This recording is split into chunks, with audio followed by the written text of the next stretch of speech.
አዶናይና ጃኒ በይፋ መለያየታቸውን አዶናይ አስታወቀ።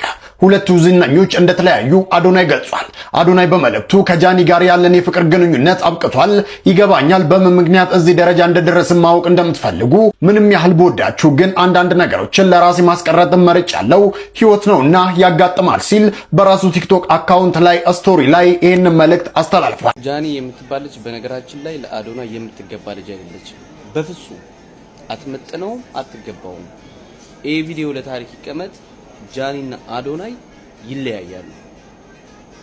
ይህን ቪዲዮ ሴቭ አድርጋችሁ አስቀምጡ። በሚቀጥለው አጀንዳ ጃኒ እና አዶናይ ይለያያሉ። ጃኒ ያለ እውቀት የምትመራ ልጅ ናት። ከማንም ጋር በማንኛውም ሰዓት መሄድ የምትችል ሴት ናት። ማንም ሰው እንደ ዕቃ እንደዚህ ይዟት የምትሄድ ልጅ ናት ጃኒ። የሴትነት ወግ የላት፣ የአፍቃሪ ልብ የላት። በሰዓቱ መደበቂያ ስላጣች ነው እንጂ አዶናይን አፍቅራው ነው፣ አዶናይን ፈልጋ ወዳው ነው አይደለም። ስለዚህ ከዚህ ልጅ ብትርቂ እኔ ደስ ይለኛል። እኔ እንደናንተ በጨለምተኝነት የሚሄድ ሰው አይደለም። አዶናይና ጃኒ ይለያያሉ። አትመጥኙም፣ እውቀት የለሽም፣ ኮንቴንት ሻያምም ማለት ለትውልዱ የምታስተላልፊው ምንም አይነት መልእክት የለም። ስለዚህ ያልጨረሻቸው ህይወቶች አሉ፣ ጨርሽ። ለአዶናይ የምትመጥኝ ልጅ ነሽ ብዬ አላስብም። ብዙ ያልጨረሻቸው ህይወቶች አሉ። ስለዚህ ከዚህ ልጅ ብትርቂ እኔ ደስ ነው የሚለኝ። ዲያቆን ዳንኤል ክብረት ከስልጣን መነሳታቸው ተሰማ። የጠቅላይ ሚኒስትሩ አማካሪ ዲያቆን ዳንኤል ክብረት ከስልጣን መነሳታቸው መሰረት ሚዲያ ዘግቧል። ዲያቆን ዳንኤል ክብረት የፋና ብሮድካስቲንግ ኮርፖሬሽን የቦርድ ሰብሳቢ የነበሩ ሲሆን ከተቋሙ ሰራተኞች በተነሳባቸው ቅሬታ ምክንያት ከቦርድ ሰብሳቢነታቸው ተነስተዋል ሲል የዜና ጣቢያው ምንጮቹን ጠቅሶ ዘግቧል። በምትካቸው የኮሚኒኬሽን ሚኒስትሯ ወይዘሮ እናታለም መለስ ተተክተዋል ሲል አክሏል። ይህንን የስልጣን ሽግሽግ በተመለከተ ከፋና ብሮድካስቲንግ ኮርፖሬሽንም ሆነ ከመንግስት በኩል የተባለ ነገር የለም። ዳንኤል ክብረት ያቺ የምትፈራት ቀን ስትደርስ ምላሽህ ምን ይሆን? ትላንት የተደረገውን የዳንኤል ክብረት አሳፋሪ የቤተ መንግሥት ተግባር ልንገራችሁ። ከዛ በፊት ግን ይህን ጉድ ዓለም ሁሉ ይሰማው ዘንድ ሁላችሁም ስክሪኑን ጫና አድርጋችሁ በመያዝ ከታች ላይ የሚመጡላችሁ ሰዎች በሙሉ ሴንድ ይበሉት። በሀገራችን ኢትዮጵያ ግማደ መስቀሉም ታቦተ ጽዮን እንዲሁም የንጉሥ ሰለሞን ቀለበት ሳይቀር አለ ተብሎ ይታመናል። እናም እነዚህና መሰል እጅግ ጥንታዊ ቅርሶቻችንን ታቦታትን የዩናይትድ አረብ ኤሚሬት ንጉሥ ሼህ ዘይድ ለአብይ አህመድ በየጊዜው የሚሰጠውን ረብጣ ዶላርና ስልጣኑን እንዲያስጠብቅ የሚያበረክትለትን ድሮንና የጦር መሳሪያ በምትኩ ጥንታዊ ገዳማትና ቤተ ክርስቲያንን፣ የቤተ መንግሥቱ የቀድሞ ነገሥታት ጌጣጌጦችን፣ ቅርሶቹ ሁሉ እየዘገነ ይወስዳል። አብይም በሀገሪቱ ውስጥ ያሉ ጥንታዊ ገዳማትን፣ ቤተ ክርስቲያናትን ሁሉ እያደነም እየዘረፈ ይሰጠዋል። ለዚህ ዝርፊያ ደግሞ ከፍተኛውን ድርሻ የሚወጣው ዳንኤል ክብረት ነው።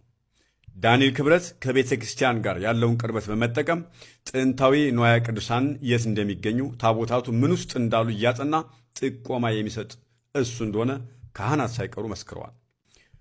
ከ500 ዓመት በላይ ታሪክ የነበራትን የአንጋር ቁስቋም ቤተ ክርስቲያን ትላንት ማታ ሙሉ በሙሉ በአገዛዙ ወታደሮች ተዘርፋ መቃጠሏ ተነግሯል። የብልጽግና ወታደሮች ቤተ ክርስቲያኗን ሰብሮ በመግባት ሙሉ ንዋየ ቅዱሳን መዝረፋቸው የተረጋገጠ ሲሆን የድሮ ብራናዎችን፣ የወርቅ ጽዋዎችን፣ መጽሐፍትን፣ ጽላቶችን ጭምር እየዘረፉ የአካባቢ ማህበረሰብ ገልጿል። ወታደሮቹ መያዝ የሚችሉትን ሲይዙ መሸከም ያልቻላቸውን ንዋየ ቅድሳት ደግሞ እያወጡ ሙሉ በሙሉ እንዳቃጠሉ የዓይን እማኞቹ ከቦታው አረጋግጠዋል። ይህቺ ጥንታዊት የአንጋር ቤተ ክርስቲያን ገዳም ከሆነች ከ20 ዓመታት በላይ እንደሆናት ይናገራሉ የዓይን እማኞቹ። ብዙ ጠበብት፣ ብዙ ሊቃውንት አስተምራ ያወጣች ቤተ ክርስቲያን ነበረች ብለዋል። በውስጧም ከ10 በላይ ጽላቶች በገዳም ውስጥ ነበሩ። እነዚህ ጽላቶች አሁን የሉም፣ ይዟቸው ሂደዋል። ይህች ቤተ ክርስቲያን በጣሊያን ጊዜ እንኳን ተሞክራ ልትቃጠል ያልቻለች ቤተ ክርስቲያን መሆኗን ነው የአካባቢ ምዕመናን ያረጋገጡት። ዳንኤል ክብረት ያቺ የምትፈራት ቀን ስትደርስ ምላሽህ ምን ይሆን? በአዲስ አበባ ላፍቶ ክፍለ ከተማ የተመረቀው በአፍሪካ ብቸኛ የሆነ 2026ን ቴክኖሎጂ የታጠቀው ሆስፒታል ከሌላው የምርጫ ቅስቀሳ ከለመድነው ምርጫ ቅስቀሳ መሰረተ ድንጋይ እንሰራላችኋለን ብሎ መሰረተ ድንጋይ እንደሚደረደረው ብልጽግና መሰረተ ድንጋይ ሲያስቀምጥ አሳይም ሪቫን ሲቆርጥ ነበር ሲያሳየ ነበር። ሰው አገሬ የኔ ናት ብሎ ሲያምን በዚህ ልክ ይሰራል።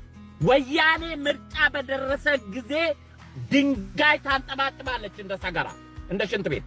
ከዛ ምርጫ ካለፈ ድንጋዩን ትለቅምና ደግሞ ታስቀምጠዋለች። እስኪ ብልጽግና ለምርጫ ቀስቀሳ ያስቀመጡት መሰረተ ድንጋይ ታችኋል በሙሉ ሲመረቅ ነው ያየነው።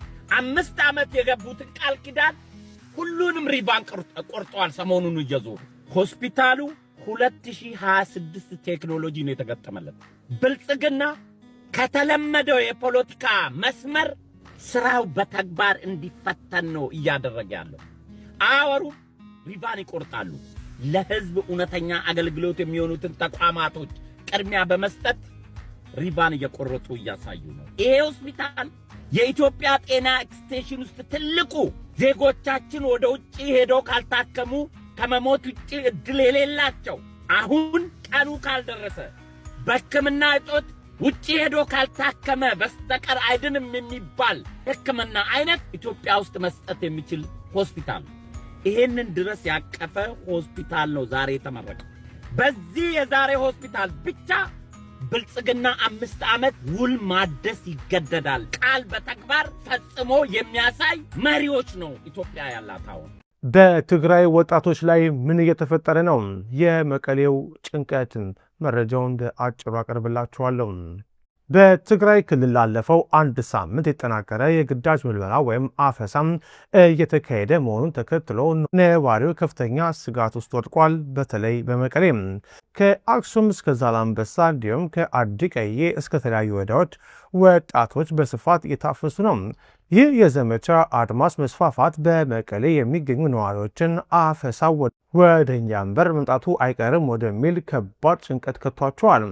በዶክተር ደብረጽዮን ገብረ ሚካኤል የሚመራው የህወሓት ክንፍ ይህንን አስደንጋጭ እርምጃም ደጀንና ግንባርን የማጠናከር አጀንዳ ነው ብሎታል። በዚህም ወጣቶቹ ፍቃዳቸው ሳይጠየቅ በቀጥታ ወደ ወታደራዊ ማሰልጠኛ ካምፖች እየተወሰዱ ነው። አንዲት የቀድሞ የህወሓት ተዋጊ ለዛሀበሻ እንደገለጸችው ወጣቱ ራሱን ለማትረፍ ሲል አካባቢውን እየለቀቀና በተለያዩ ስፍራዎች የተደበቀ ይገኛል። የህዝቡ ስነ ልቦና በፍርሃት ከመዋጡም በላይ የከተሞች መደበኛ እንቅስቃሴም ተስተጓጉሏል።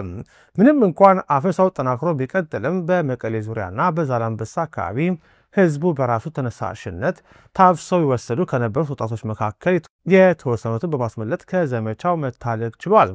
ይህ ሁኔታ በቀጣይ ምን ሊያስከትል ይችላል? በተለይ ከምርጫ በኋላ በፌዴራል መንግስቱና በህወሓት መካከል የሚኖረው ፍጥጫም ብዙዎችን አሳስቧል።